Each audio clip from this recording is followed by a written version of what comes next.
Hello guys, আসসালামু আলাইকুম। আজকে নতুন আর একটা ভিডিও নিয়ে চলে গেলাম। একটা মেয়ে, সে বোরকা পরে, মাথায় হেজাব দেয়, হাতে মোজা, পায়ে মোজা, সম্পূর্ণই পর্দা করে, কিন্তু দেখো গে তার গার্লফ্রেন্ড আছে। একটা মেয়ে চারটে ছেলেকে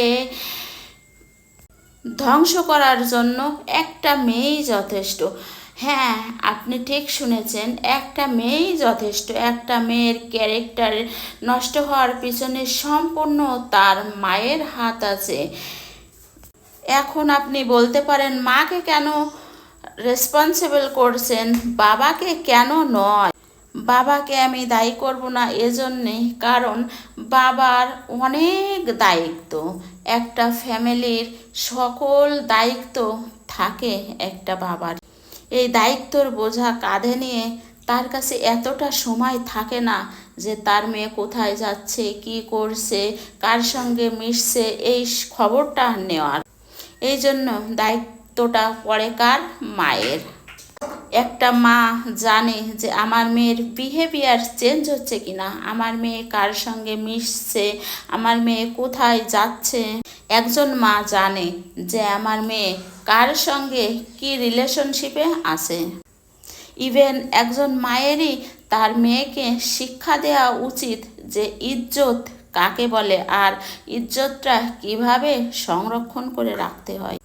একটা মাকে তার মেয়েকে শিক্ষা দিতে হয় যে মা, তোমার ইজ্জত, তোমার সম্মান, এটা সম্পূর্ণটাই শুধু তোমার হাজব্যান্ডের জন্যে।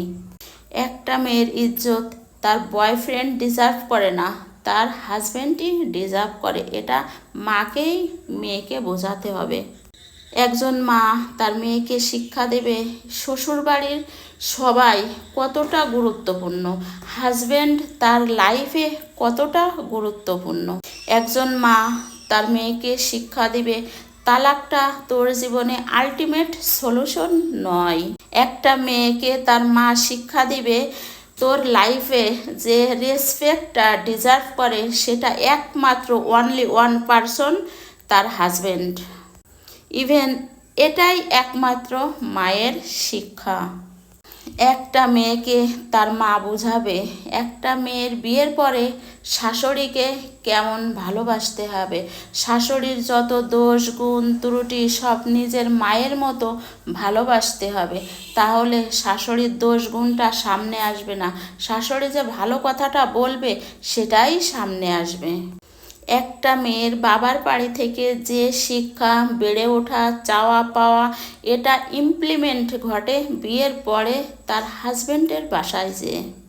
একটা মেয়ে যদি দেমাকি, রাগী হয়, তাহলে এটা যে বিয়ের পরে হয়েছে তা না, এটা বাবার বাড়ি থাকতেও ছিল। তাই মাকে বোঝাতে হবে যে মেয়ের যে রাগ, পার্সোনালিটি, অ্যাটিটিউড, এগুলা থেকে বোঝা যায় মেয়েটা কেমন। এগুলা আসলে তার বাবার বাড়ি থেকেই হয়ে আসে। বাবার বাড়ি থেকে যেটা হয়ে আসে সেটা চেঞ্জ করতে হবে স্বামীর বাড়ি আসার পর। এটা চেঞ্জ করার ভূমিকা একমাত্র মাই পালন করতে পারে। একটা মা যখন জানে তার মেয়ে অন্য আর একটা ছেলের সঙ্গে রিলেশনশিপে আছে, তখন সেই মাটা মেয়েকে বোঝাবে যে মা, এই রিলেশনশিপটা ভালো নয়, তোমার হাজব্যান্ডের সঙ্গেই রিলেশনশিপে থাকো, তাহলে সারাটা জীবন সুন্দর এবং সুখে ভালোভাবে কাটাতে পারবে। তাই সব মাদের কনসার্ন হতে হবে যে বিয়ের আগে মেয়েরা কোনো রিলেশনশিপে থাকবে না। আর যতটা ভালোবাসতে পারে, যতটা ভালোবাসার আছে, সেটা ভালোবাসবে তার হাজব্যান্ডকে, ওয়ানলি ওয়ান হাজব্যান্ড। জাস্ট কিছু মা আছে সন্তানকে ভালোবেসে, সন্তানের কথা ভেবে জাস্ট এই অবৈধ ভালোবাসাকে প্রশ্রয় দেয়, কিন্তু না, এই সন্তানের দিকে তাকিয়ে অবৈধ ভালোবাসাকে প্রশ্রয় দেওয়া যাবে না। তাহলে সন্তান পরবর্তী পর্যায়ে হাজব্যান্ডের সংসারে গিয়ে অশান্তি সৃষ্টি করবে এবং একমাত্র সলিউশন হয়ে যাবে ডিভোর্স।